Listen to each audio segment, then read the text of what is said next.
WFOR News This Morning. Good morning, South Florida. Good to be with you this morning. I'm Danielle Knox. And I'm Susan Barnett. We have quite a busy day of news ahead. Of course, tracking Hurricane Francis. Your weather station has the future track of this Category 4 storm.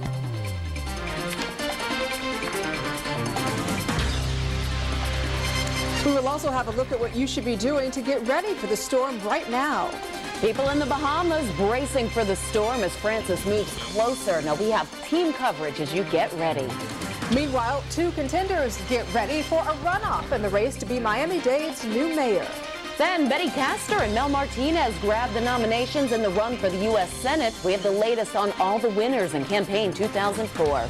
Good morning, everybody. It's 6:31 Wednesday morning, September the 1st. I'm Susan Barnett. And I'm Danielle Knox. And as we said, we do have a team of reporters covering everything you need to know about Hurricane Francis. But we want to begin right now with CBS 4 meteorologist Bob Soper, who begins our coverage with more. Bob, good morning. Good morning, Danielle and Susan. Good morning, everybody. Right now, any showers or thunderstorms that you may be seeing over South Florida unrelated to Hurricane Francis. Hurricane Francis is a good distance off. We talked a few minutes ago about computer models. It's the information we put into computers, and out they spit the possible track of a hurricane. Now, there's several of those models, maybe a dozen or more, but this is just a few of them here. I want to just show you off the internet. We've got one of the models would take it way up. That's probably not going to happen. This one takes it right around southeastern Florida. Now, the thing is, the bulk of the models are right in here, in between those two, what we call outliers. And down the center, right up towards, say, Vero Beach or Melbourne, if it were to take that track, that would be the consensus of all of the models. And you can see most of them are clustered around that track, but there are those couple out there. We got to pay attention to all of those. But the Hurricane Center looks at all of these. That's how they make their decision on where to tell you that it's going to go. All right, now, where is it now? In the last 12 hours, moving right north of Puerto Rico and the Dominican Republic. Good news, the strongest weather way out to the north of either of those spots. And the Dominican Republic right now getting a little brush of the outer fringes, but far and away, since it's moving west-northwest right now, far and away, the toughest weather is well offshore for the Dominican Republic. No doubt some wave action there.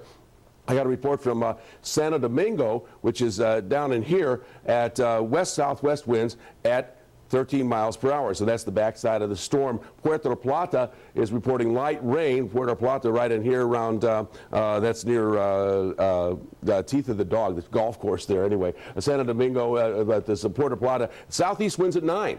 So they're not reporting any really strong winds there right now. They're really on the very edge of the whole thing. And Santiago, which is inland, is reporting winds of west at 11 miles per hour. So that's the kind of winds that they're experiencing there. And the good news is the heavy stuff is offshore. Nonetheless, tropical storm warning continues for much of the northern coast of the Dominican Republic. And then a hurricane warning in effect for the southeastern Bahamas, Turks and Caicos. That means you are likely to feel hurricane conditions within 24 hours. A hurricane watch is in effect for the central Bahamas, and that means 36 hours until you might feel hurricane effect. So just be aware of that and get your preparations under control. 5 a.m. advisory, 21.2 north, 68.5 west, 140 mile per hour winds, moving west-northwest at 17. It's 625 miles east-southeast of Nassau, over 800 miles away from Miami, and it's about 170 miles to the east of Grand Turk Island right there, and it's almost due east of that, okay? And continuing to move toward the west-northwest fairly rapidly.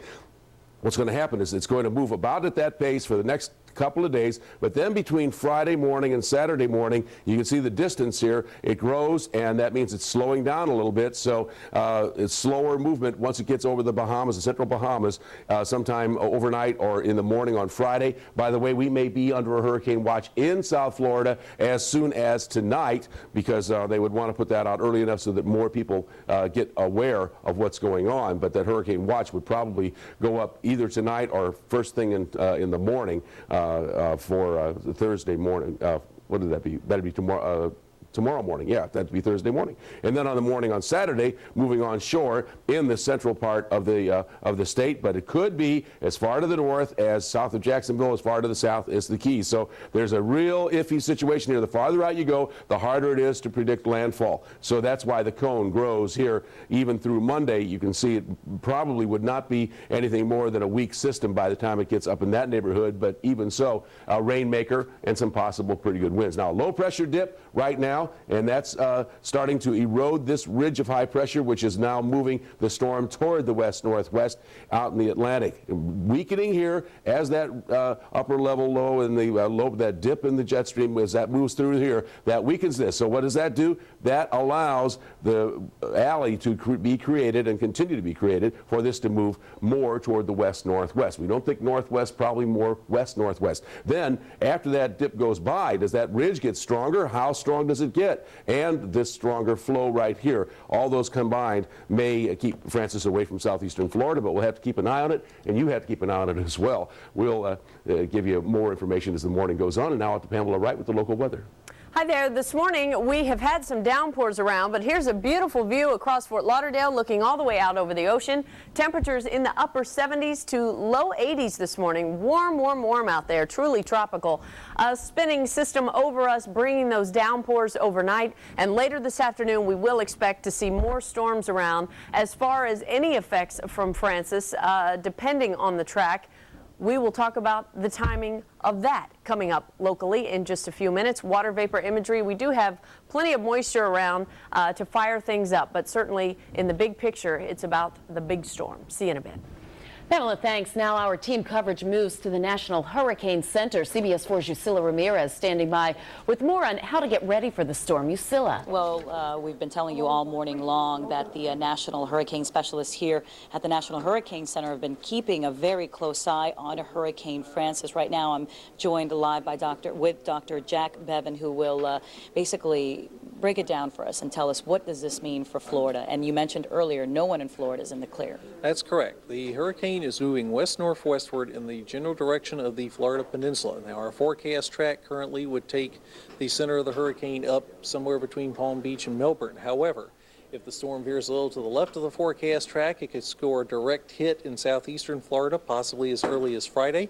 We still have computer models that are trying to take the storm to the right of our forecast track, one that has it perched off of Daytona Beach and Jacksonville 5 days from now.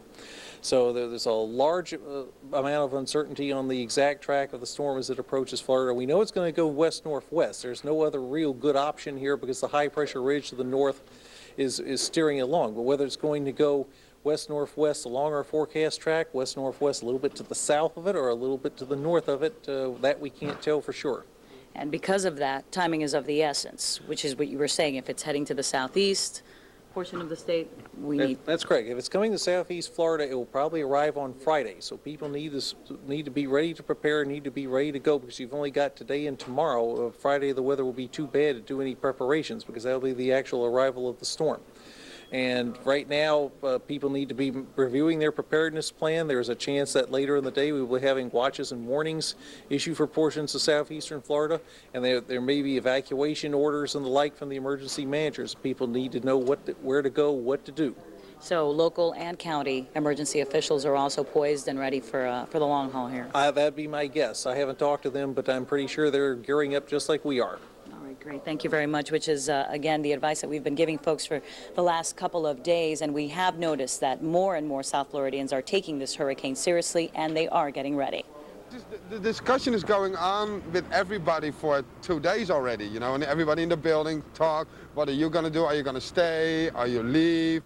Edwin Browers lives in South Point Towers, one of the many high-rises on South Beach built to withstand fierce hurricane-force winds. But Edwin is still taking the necessary precautions just in case. We have hurricane shutters. It's iron shutters. You close them, you pin them, you know what I mean? They're very well connected. Hurricane shutters are going up all across South Florida, especially in Homestead, where memories of Hurricane Andrew are still haunting many residents there. But it's the grocery stores like this Publix in Miami Shores that are the busiest as folks load up on those essential supplies. I have bottled water and some paper plates and some snacks and things, you know, and light bulbs and batteries and things like that.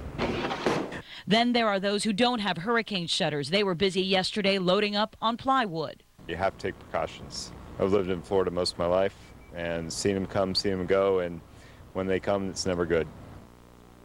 And because in the next couple of days, we are sure many of you will have some questions, we want to give you the county hotline numbers right there. Miami-Dade 305-468-5900, Broward 954-831-4000, and Monroe 1